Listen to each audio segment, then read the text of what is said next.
ಇನ್ನು ಚಿಕ್ಕಮಗಳೂರಿನಲ್ಲಿ ನಡೆದಂಥ ಕೆಡಿಪಿ ಸಭೆಯಲ್ಲಿ ಜಿಲ್ಲೆಯ ಜ್ವಲಂತ ಸಮಸ್ಯೆಗಳ ಬಗ್ಗೆ ಚರ್ಚೆ ಮಾಡಬೇಕಾಗುತ್ತೆ. ಸಾಮಾನ್ಯವಾಗಿ ಕೆಡಿಪಿ ಸಭೆ ಅಂದರೆ ಅದು ಜಿಲ್ಲೆಯ ಸಮಸ್ಯೆಗಳಿರ್ಬೋದು, ಯಾವುದೇ ವಿಚಾರಗಳಿರ್ಬೋದು, ಪ್ರಮುಖ ನಿರ್ಧಾರಗಳಿರ್ಬೋದು, ಅದೆಲ್ಲವನ್ನೂ ಕೂಡ ಕೂಲಂಕುಷವಾಗಿ ಚರ್ಚೆ ಮಾಡುವಂಥ ಸಭೆ. ಆದರೆ ಈ ಕೆಡಿಪಿ ಸಭೆಯಲ್ಲಿ ಕಾಂಗ್ರೆಸ್ ಮತ್ತು ಬಿಜೆಪಿ ಹಾಗೂ JDS ನಾಯಕರ ನಡುವೆ ಕುರ್ಚಿಗೋಸ್ಕರ ದೊಡ್ಡ ಗಲಾಟೆನೇ ನಡೆದೋಯ್ತು. ಜಿಲ್ಲಾ ಮಂತ್ರಿಯಾಗಿ ನೀವು ಸಂದೇಶ ಕೊಡಬೇಕು.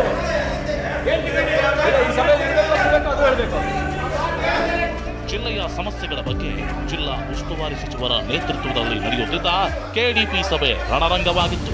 ಜಿಲ್ಲೆಯ ಸಮಸ್ಯೆಗಳ ಬಗ್ಗೆ ನಡೆಯಬೇಕಿದ್ದ ಚರ್ಚೆ ಕುರ್ಚಿಗಾಗಿ ಕಾಂಗ್ರೆಸ್ ಶಾಸಕರು, ಬಿಜೆಪಿ JDS MLCಗಳ ನಡುವೆ ಮಾತಿನ ಯುದ್ಧಕ್ಕೆ ಕಾರಣವಾಗಿತ್ತು.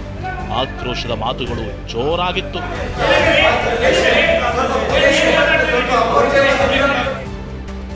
ಚಿಕ್ಕಮಗಳೂರು ಕೆಡಿಪಿ ಸಭೆಯಲ್ಲಿ ಕುರ್ಚಿಗಾಗಿ ಹೈಡ್ರಾಮಾ. ವೇದಿಕೆ ಮೇಲೆ ಕೂರಲು ಕಾಂಗ್ರೆಸ್ ಬಿಜೆಪಿ ನಾಯಕರ ಕದನ.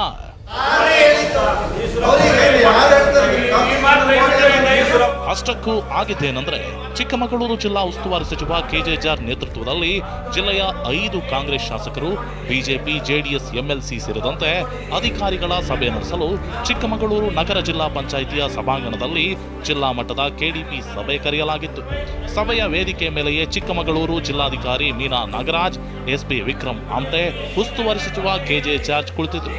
ಸಭೆಗೆ ಬಂದ ಜಿಲ್ಲೆಯ 5 ಕಾಂಗ್ರೆಸ್ ಶಾಸಕರು ವೇದಿಕೆ ಮೇಲೆ ಹಾಕಿದ್ದ ಕುರ್ಚಿ ಮೇಲೆ ಕುಳಿತುಕೊಂಡರು.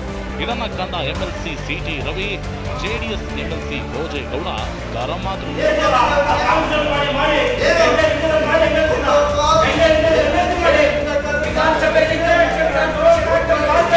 ಕಡೂರು ಕ್ಷೇತ್ರದ ಕಾಂಗ್ರೆಸ್ ಶಾಸಕ ಆನಂದ್, CT ರವಿ ನಡುವೆ ಮಾತಿನ ಯುದ್ಧಕ್ಕೆ ಕಾರಣವಾಗಿತ್ತು.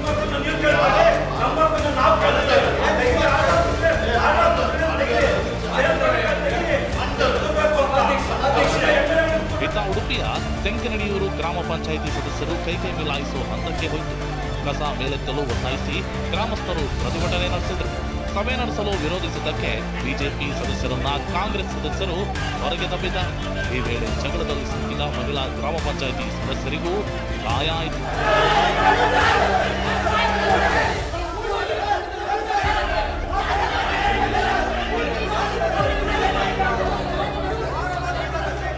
ಒಟ್ಟಾರೆಯಾಗಿ ಚಿಕ್ಕಮಗಳೂರಿನಲ್ಲಿ ಕೆಡಿಪಿ ಸಭೆಯಲ್ಲಿ ಸಮಸ್ಯೆ ಬಗೆಹರಿಸುವುದನ್ನ ಬಿಟ್ಟು ಕುರ್ಚಿಗಾಗಿ ಕಾಂಗ್ರೆಸ್ ಶಾಸಕರು, ಬಿಜೆಪಿ JDS MLCಗಳು ಕಿತ್ತಾಟ ನಡೆಸಿದ್ದು ಹಾಸ್ಯವೇ ಸರಿ. ಯಶ್ವಿತ್ ಮಾವಿನಗುಡಿ, TV9 ಚಿಕ್ಕಮಗಳೂರು.